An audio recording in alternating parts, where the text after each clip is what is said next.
बेटा सोमा कोण आहे का? पप्पा हा माझा कॉलेज मित्र आहे अभय.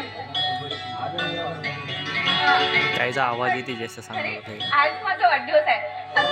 पप्पा आज माझ्या वाढदिवसानिमित्त मी याला इथं बोलवून घेतलं.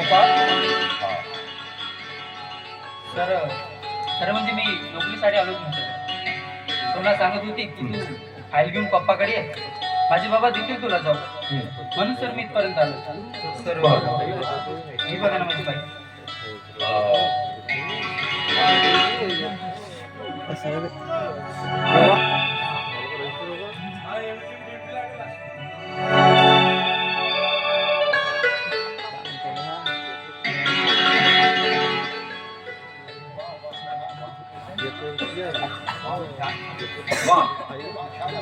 वा छान आहे भाई.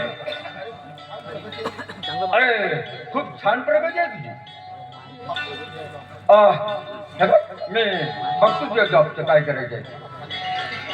हे बघा मला खाणीकडे जायला जरा उशीर होतो आहे.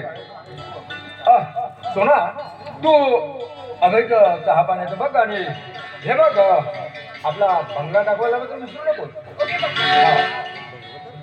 बरं अभय बेटा सोना मी निघतो आहे, मला जर उशीर होतो आहे.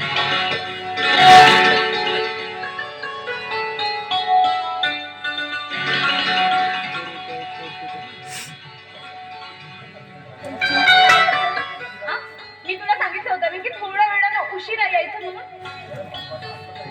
हे बघ अरे पप्पांना ना आपल्याबद्दल काही कळलं नाही ना तर चांगलं झालं. नाहीतर काय केलंस तू त्यांनी? तुला काय वाटते तुझ्या पप्पांना मी घाबरतो? अगं डायरेक्ट हात मागितला असतो तुझा तुझ्या पप्पांकडे. अभय खरं सांगू तुला, अरे कॉलेजमध्ये मी तुला पहिल्यांदा बघितलं ना तेव्हाच अरे तुझ्या रूपावर मी भाडवून घेतली. अरे तुझा सहवास मला सदैव हवा हवाचा वाटतं. आय लव्ह यू अभय. तुला मला हे तुझे रात्रीला स्वप्न पडलं आणि आता तर असं वाटतंय की सदैव तुझ्या मिठीत पडून राहावं आणि ती मिठी कधीच चल पडू नये. सो माय स्वीट हार्ट सोना, आय लव्ह यू. बरं सोना 12 वाजले, मला 12 वाजता हॉस्टेलवरती पोहोचायचं होतं. बरं आता मला निघायला हो, ठीक आहे? अरे पण एवढ्या लवकर उशीर होईल ना, ठीक आहे? बरं नंतर भेटू आपण, ठीक आहे? जा तुम्ही, निघ तुम्ही. बागेमध्ये तू म्हणशील तिथं, ठीक आहे? ठीक आहे. मी भेटू नंतर, ठीक आहे? ठीक आहे. बाय.